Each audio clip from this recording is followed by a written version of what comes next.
Okey, jadi ini ialah secara umumnya dan khusus kepada organisasi inilah, okey, iaitu secara umumnya 4 proses ataupun sub-proses di dalam kitaran belanja untuk organisasi ini. Jadi organisasi ini dalam kitaran belanja dia mempunyai 4 sub-proses, iaitu pertama ialah memesan bahan mentah, bekalan dan perkhidmatan. Okey, memesan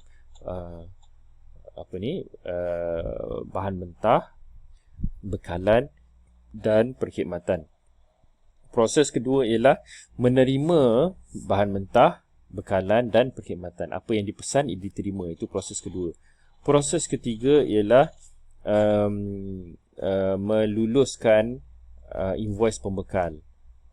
Maknanya selepas kita menerima barang, kita akan meluluskan invoice pembekal, dan setelah kita meluluskan invoice pembekal, kita akan membuat cash disbursement, pembayaran tunai. Jadi kalau kita lihat dalam rajah DFD organisasi ini, kita boleh lihat ada 4 proses di dalam kitaran belanja.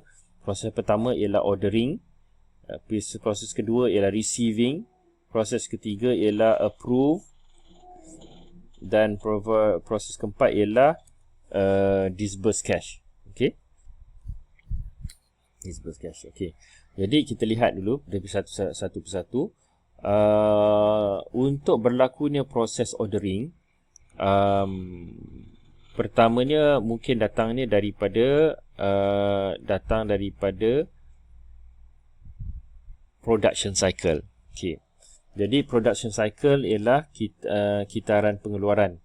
Jadi kitaran pengeluaran macam saya sebut di awal tadi, bahawa kitaran pengeluaran bila mereka akan menghasilkan produk. Tapi dalam mereka menghasilkan produk, bila mereka mendapati bahawa bahan mentah tak cukup, maka mereka akan hantar purchase needs, ataupun dalam bentuk dokumen yang digunakan ialah purchase requisition, permohonan pembelian. Jadi mereka akan hantar dokumen permohonan pembelian ini kepada proses ordering. Jadi daripada itu antara lain lah, okay, akan terima purchase requisition daripada production cycle. Proses ordering juga akan menerima purchase requisition daripada pelbagai jabatan, iaitu mereka memerlukan bekalan-bekalan, mereka akan hantar permohonan pembelian. Inventory control, jabatan inventory control, jabatan kawalan inventory juga akan menghantar permohonan pembelian untuk inventory yang dah di bawah tahap pesanan semula. Okey. Selain daripada itu, revenue cycle. Di revenue cycle juga menghantar back order. Kitaran hasil apabila mereka menerima order daripada pelanggan tetapi inventory tak mencukupi, maka mereka akan hantar back order kepada kitaran belanja. Jadi daripada keempat-empat request ini, daripada production cycle, daripada pelbagai jabatan, daripada inventory control dan daripada kitaran hasil, maka proses ordering akan bermula lah. Untuk proses ordering bermula, maka dia akan akses kepada contohnya inventory file. Dia akan tengok rekod inventory, nak tengok dari segi kod inventory, dari segi harga inventory. Dia akan rujuk juga supplier file, untuk lihat mana pembekal-pembekal yang boleh membekalkan barang-barang yang diperlukan, berapakah harga-harga untuk buat perbandingan. Selepas itu, apabila dah compare antara inventory dan juga pembekal, maka proses ordering akan menghantar purchase order, akan menghantar pesanan belian kepada pembekal. Dan apabila dia dia akan hantar salinan purchase order kepada pembekal, proses ordering ini juga akan simpan salinan di dalam file purchase order. Dia akan simpan salinan di dalam file purchase order. Dan salinan juga dia akan hantar kepada production cycle, various departments, inventory control, untuk menyatakan kepada mereka bahawa apa yang mereka pesan, apa yang mereka perlukan sedang dalam pesanan lah, telah diproses tapi belum terima lagi. Selepas itu, apabila barang sampai, akan pergi kepada proses kedua lah, receiving.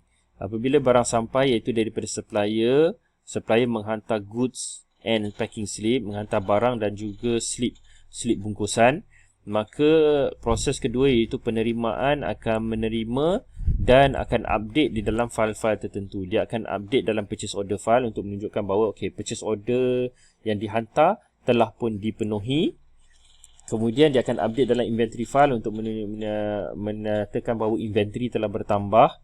Kemudian dia akan update dalam supplier file untuk menunjukkan bahawa supplier telah menghantar barang, maka akan berlaku peningkatan hutang kepada pembekal. Kemudian dia akan hantar penerimaan, menotis atau receipt penerimaan barang kepada Cateran Hasil, supaya Cateran Hasil tahu bahawa barang telah sampai, supaya mereka boleh proceed dengan jualan mereka lah.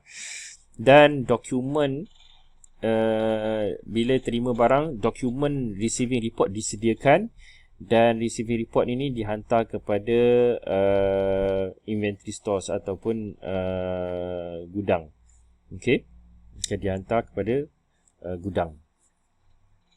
Selepas itu, apabila barang pun telah diterima, kita akan memproses dari segi invoice pembekal. Bila pembekal menghantar invoice, bila pembekal menghantar invoice, kita pun akan membuat proses meluluskan invoice pembekal. Untuk kita meluluskan invoice pembekal, kita perlu membandingkan antara invoice dengan purchase order dan juga receiving report. Jadi dalam approve ni kita ada 3 dokumen kita perlu lihat.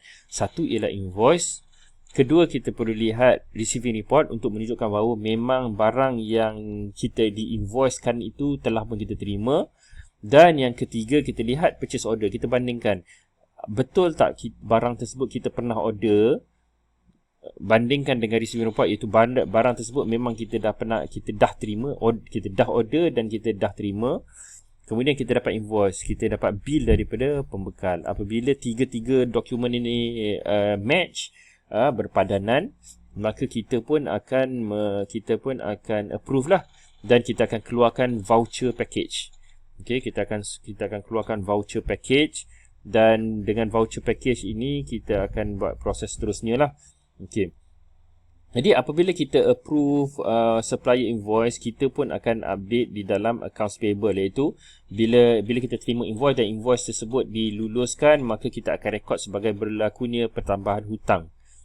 Dan kita akan update dalam accounts payable file lah, di dalam ledger kita. Di dalam ini accounts payable ni maknanya subsidiary ledger lah. Kita update dalam subsidiary ledger, dan juga kita akan update dalam ledger arm, iaitu kita akan update lah ada proses pembelian. Kita akan update. Dan bila kita ready untuk bayar dengan voucher package itu, kita proses di dalam proses keempat, iaitu cash disbursement. Jadi dengan adanya voucher package, cash disbursement pun dibuat, iaitu payment akan dikeluarkan dan dihantar kepada pembekal. Kemudian kita akan update balik dalam general ledger bahawa ada pembayaran dibuat, maknanya kita akan ada kredit tunai lah di situ kan. Dan juga kita akan update dalam accounts payable untuk kita update balik bahawa pembekal ataupun pemiutang itu telah pun dibayar, maka kita akan kurangkan hutang kepada dia. Jadi ini secara umumnya lah di 4 proses yang dilakukan oleh organisasi ini dalam kitaran perbelanjaan.